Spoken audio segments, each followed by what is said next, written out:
Hello, first year MBBS student of Vardhaman Institute of Medical Sciences. I am senior resident Dr. Smita Sudarshana. Today I am going to teach you histology of lung. Exam में पूछा जाएगा, जैसे histological slide होगा lung का, पूछा जाएगा whose slide is this, तो आपको बोलना it is the histological slide of cut section of lung. Then he will ask you, how can you say this, that this is of lung slide? Then you have to tell due to its honeycomb appearance. फिर वो पूछेंगे और कहाँ कहाँ मिल सकता है honeycomb pattern. Then you have to tell cancellous bone and peritoneal fatty tissue. Now he will ask, then how will you differentiate it from other slide? Answer, in lung slide we will get intrapulmonary bronchus. यहाँ हम लोग देख सकते हैं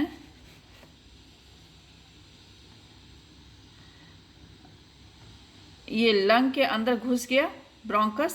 this one cursor में देख, intrapulmonary bronchus ये बाहर में है. ये दिस इज प्रिंसिपल ब्रोंकस.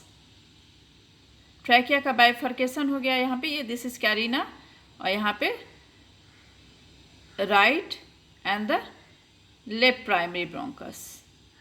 फिर ये सेकेंडरी ब्रोंकस में बढ़ गया. तो ब्रोंकस जो अंदर आ गया, ठीक है, दैट इज इंट्रापल्मोनरी ब्रोंकस. और लंग के अंदर ही फिर ब्रोंकस ब्रोंक्यूल में बढ़ जाता है.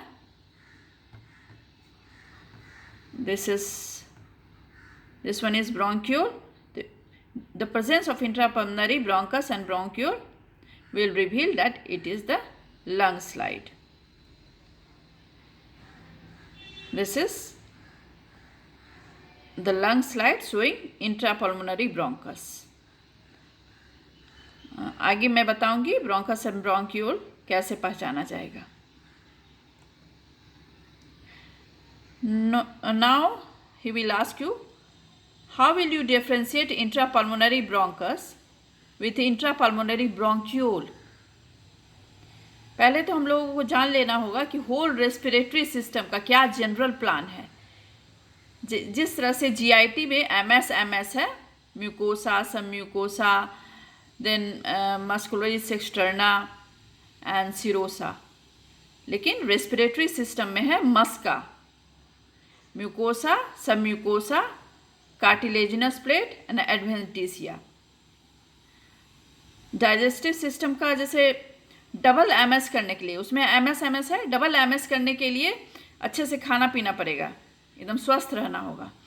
अब मस्का, किसी का मस्का लगाने के लिए, बटरिंग लगाने के लिए ऊपर नीचे करना पड़ेगा, सीढ़ी से ऊपर नीचे करना पड़ेगा, आगे पीछे. तो रेस्पिरेटरी सिस्टम एकदम ठीक होना चाहिए, हाफना नहीं है. तो इसका हो गया मस्का, mucosa, submucosa, cartilaginous plate and adventitia. ठीक है. Now these are the differences, intrapulmonary bronchus and intrapulmonary bronchiole. Luminal diameter in case of bronchus, it will be more than 1 centimeter, whereas in case of bronchiole it is less than 1 millimeter. अब आया मस्का, वो तो lumen के diameter की बात हो गई. Mucosa में क्या होगा, जो सबसे इनर लाइनिंग है, ciliated low columnar to cuboidal epithelium without Clara cell. Clara cell सिर्फ ब्रोंक्यूल में होता है, ब्रोंकस में नहीं. ठीक है, दोनों ही में सिलिएटेड, इसमें नॉन सिलिएटेड. ऊपर में सीलिया का काम है, ब्रोंकस के बाद ब्रोंक्यूल आता है ना. ब्रोंकस ऊपर है, ब्रोंक्यूल नीचे है, तो ब्रोंकस तक सीलिया रहेगा, फिर ब्रोंक्यूल में नहीं रहेगा. तो ब्रोंक्यूल में नॉन सिलिएटेड, यहाँ पे है ना, non ciliated low columnar to cuboidal epithelium with Clara cell. मैं बताऊंगी अभी क्लारा सेल क्या है. फिर ब्रोंकस के म्यूकोसा में continuous margin of epithelium due to the stretching done by cartilaginous plate. इससे पहले में देखा हम लोगों ने ब्रोंकस में यहाँ पे ये कंटिन्यूअस लाइन है, कंटिन्यूअस लुमेन का म्यूकोसल लाइनिंग स्ट्रेस्ड है, ठीक है। लेकिन ब्रोंक्यूल में ऐसा नहीं होता है। यहाँ पे हम लोग देख सकते हैं, हाँ, ब्रोंकस में यहाँ पे ऐसा रेगुलर लाइनिंग है, लेकिन ब्रोंक्यूल में स्टार शेप्ड, ये स्टार शेप्ड लुमेन रहता है, इसलिए यहाँ म्यूकोसा स्टार शेप्ड है। This is the main difference, जिसको देखते ही के साथ पहचाना जा सकता है। क्यों स्टार शेप हो गया? क्योंकि म्यूकोसा लूज है, इसको कार्टिलेजिनस प्लेट का सपोर्ट नहीं है। यहाँ पे ये जो ब्लैक ब्लैक दिख रहा है, these are the cartilaginous plate. Cartilaginous plate के कारण ये सारा चारों तरफ से खींचा हुआ है, तो ये एक पूरी तरह से स्ट्रेस्ड है, लेकिन यहाँ पे फोल्डेड हो गया है, which gives star shaped appearance.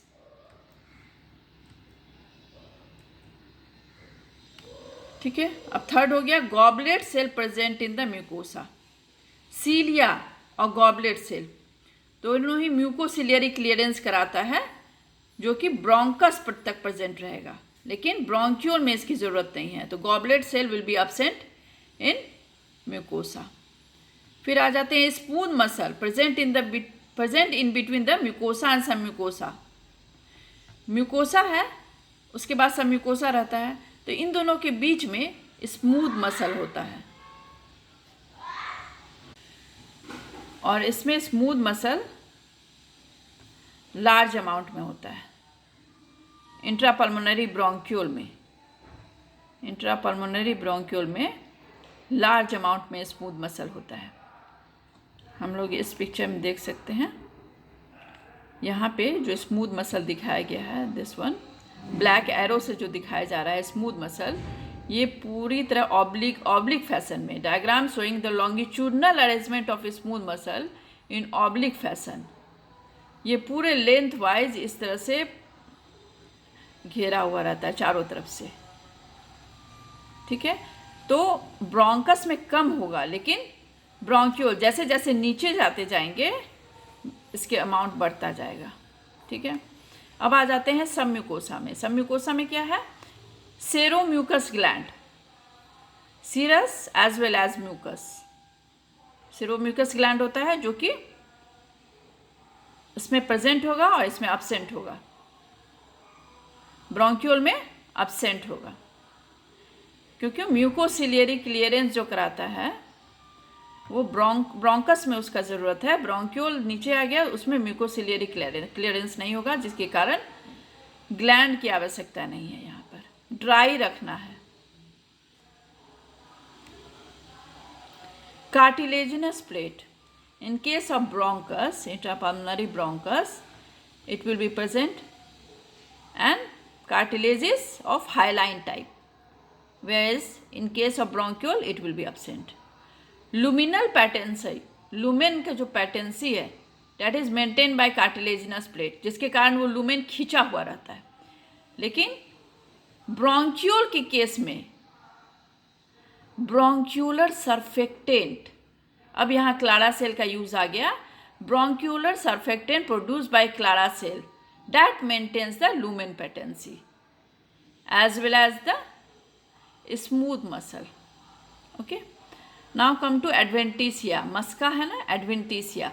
Less elastic fiber present in adventitia and more elastic fiber present in adventitia. जैसे जैसे हम लोग नीचे जाते जा रहे हैं रेस्पिरेटरी ट्रैक्ट में, ऊपर में ब्रोंकस होता है, नीचे ब्रोंक्यूल होता है। ऊपर में ग्लैंड ज़्यादा है लेकिन नीचे नहीं है। ब्रोंकस में ग्लैंड ज़्यादा है, ब्रोंक्यूल में नहीं है। फिर ब्रोंकस में स्मूथ मसल कम है, इलास्टिक फाइबर कम है, रेटिकुलर फाइबर कम है, जबकि ब्रोंक्यूल में इन सब का अमाउंट ज़्यादा हो जाता है। जैसे जैसे नीचे जाते जाएंगे smooth muscles, elastic fibre, reticular fibre in लोग की क्वांटिटी ज़्यादा होती जाएगी। And this is showing the arrangement of smooth muscle in oblique fashion. ये हम लोग देख सकते हैं यहाँ पे कार्टिलेजिनस, देखते के साथ पता चल जाएगा। पहले तो हनीकॉम्ब अपीयरेंस है which shows that this is of lung slide, लेकिन फिर भी पेरिटोनियल टिश्यू में भी ऐसा होता है, कैंसिलस बोन में भी ऐसा होता है। लेकिन क्या देख के हम लोग पहचान सकेंगे? ये ब्रोंकस एंड ब्रोंक्यूल। तो ब्रोंकस और ब्रोंक्यूल में कैसे डिफ्रेंशिएट करेंगे? ब्रोंक्यूल में स्टार शेप्ड लूमेन रहेगा, जबकि ब्रोंकस में ऐसा सर्कुलर लूमेन रहेगा।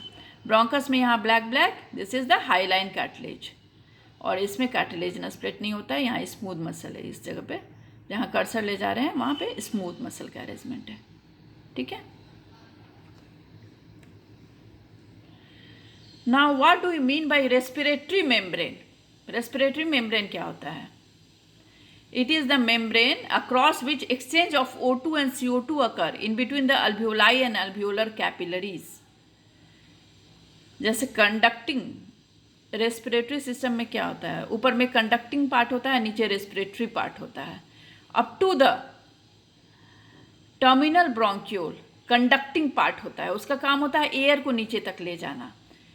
फ्रॉम रेस्पिरेटरी ब्रोंक्यूल ऑनवर्ड, जैसे respiratory bronchiole, then alveolar duct, atrium, alveolar sac, alveoli, these are the respiratory unit. और रेस्पिरेटरी मेम्ब्रेन क्या है? जिसके अक्रॉस O2 एंड CO2 का एक्सचेंज होता है। तो वो 5 लेयर से बना होता है। 5 लेयर से बना है। It is made up of 5 layer. क्या क्या है layer? This are the 5 layer. First हो गया अल्वियोलर एपिथेलियम, ये अल्वियोलर साइड है, यहाँ मैं कर्सर से दिखा रही हूँ, अल्वियोलर साइड है। और ये रेड ब्लड सेल है ना, तो ये कैपिलरी है। तो अल्वियोलर साइड से पहले अल्वियोलर एपिथेलियम आ गया, ये अल्वियोलर एपिथेलियम है। फिर अल्वियोलर बेसमेंट मेम्ब्रेन, ये वाइट जो है अल्वियोलर बेसमेंट मेम्ब्रेन है। यहाँ क्या लिखा हुआ है? Fuse basement membrane, alveolar basement membrane. उसके बाद है फ्यू कनेक्टिव टिश्यू और कैपिलरी बेसमेंट मेम्ब्रेन। ये तीनों फ्यूज हो जाता है, लेकिन हम लोगों को बताना है कि 5 होता है, 5 कंपोनेंट होता है रेस्पिरेटरी मेम्ब्रेन का। तो क्या क्या है? From alveoli to capillary it is alveolar epithelium. हम लोग जानते हैं epithelium rest on basement membrane, तो उसके बाद क्या आएगा? Alveolar basement membrane, few connective tissue, then capillary basement membrane and capillary endothelium. Capillary endothelium is of squamous type. Now how many types of cell in the alveolar epithelium? पूछा जाएगा आप लोगों से कितने तरह का सेल होता है। Then you have to tell there are 3 type of cell. It is type 1 pneumocyte, type 2 pneumocyte and alveolar macrophage और डस्ट सेल और heart failure cell. Type 1 pneumocyte, यहाँ पे कर्सर मैं ले जा रही हूँ, इस जगह पे टाइप 1 न्यूमोसाइट है जहाँ से एक्सचेंज होता है। टाइप 2 न्यूमोसाइट का काम है अल्वियोलर सर्फेक्टेंट प्रोड्यूस करना, ये क्यूबॉइडल सेल होता है। और टाइप 1 जो होता है फ्लैटेंड सेल होता है, स्क्वामस टाइप ऑफ सेल। ठीक है, तो जहाँ से एक्सचेंज हो रहा है कैपिलरीज एंड अल्वियोलाई के बीच, O2 CO2 का एक्सचेंज हो रहा है, और यहाँ पे प्रोडक्शन का काम हो रहा है ताकि स्ट्रेच करके रख सके अल्वियोलाई को। And third one is the alveolar macrophage. यहाँ पे जो ब्लैक ब्लैक सा है ये दिस वन अल्वियोलर मैक्रोफेज है। इसे डस्ट पार्टिकल भी कहते हैं क्योंकि ये डस्ट इनगल्फ कर लेता है। Which cell is responsible for gas exchange? पूछा जाएगा। Then you have to tell it is type 1 pneumocyte, जो मैंने भी दिखाया कि फ्लैटेंड है, दैट इज स्क्वामस टाइप। क्यों एकदम फ्लैटेंड हो गया? क्यों? और रेस्पिरेटरी गैस एक्सचेंज के लिए ये क्यों सुटेबल है? क्योंकि all the organelle of this cell pushed at one side for the better exchange of gases, और ये सबसे ज़्यादा अमाउंट में होता है 95%. The examiner will ask you which cell secrete alveolar surfactant. It is type 2 pneumocyte which is cuboidal in nature. और इतना surfactant जो प्रोड्यूस कर रहा है उसको स्टोर करके कहाँ रखेगा? तो उसके लिए होता है लैमेलर बॉडी. टाइप 2 न्यूमोसाइट में वो उसका कैरेक्टरिस्टिक फीचर है, it contains lamellar body which stores pulmonary surfactant. It constitute 4 to 5%. ठीक है. Now, which cell is responsible for immunity inside alveoli? Then it is alveolar macrophage or dust cell because it engulf dust particle. इसी को heart failure cell भी कहते हैं. क्यों कहते हैं? Because in case of pulmonary haemorrhage, heart failure हो जाता है, बैक प्रेशर से पल्मोनरी हेमरेज हो जाएगा, तो बहुत सारा रेड ब्लड सेल आ जाता है जिसको ये इनगल्फ कर लेता है. डस्ट पार्टिकल को तो करता ही है और रेड ब्लड सेल को भी कर लेता है, तो इसे कहते हैं heart failure cell. Now which cell it is responsible for immunity inside the bronchiole. ये तो अल्वेओलाई की बात हो गई, जो डस्ट सेल प्रोवाइड कर रहा है इम्यूनिटी, या अल्वेओलर मैक्रोफेज. लेकिन ब्रोंक्यूल में क्या होता है? तो ब्रोंक्यूल में वही क्लारा सेल. क्लारा सेल के बारे में मैंने बताया कि वो ब्रोंक्यूलर सर्फेक्टेंट प्रोड्यूस करता है. क्योंकि कार्टिलेजिनस प्लेट नहीं होता है ब्रोंक्यूल में, तो क्लारा सेल डिस्टेंड करके रखता है, ब्रोंक्यूलर सर्फेक्टेंट प्रोड्यूस करता है. लेकिन उसका एक और काम भी है, that is responsible for the immunity because it engulf oxidative pollutants. So this is all about the histology of lung. Thank you.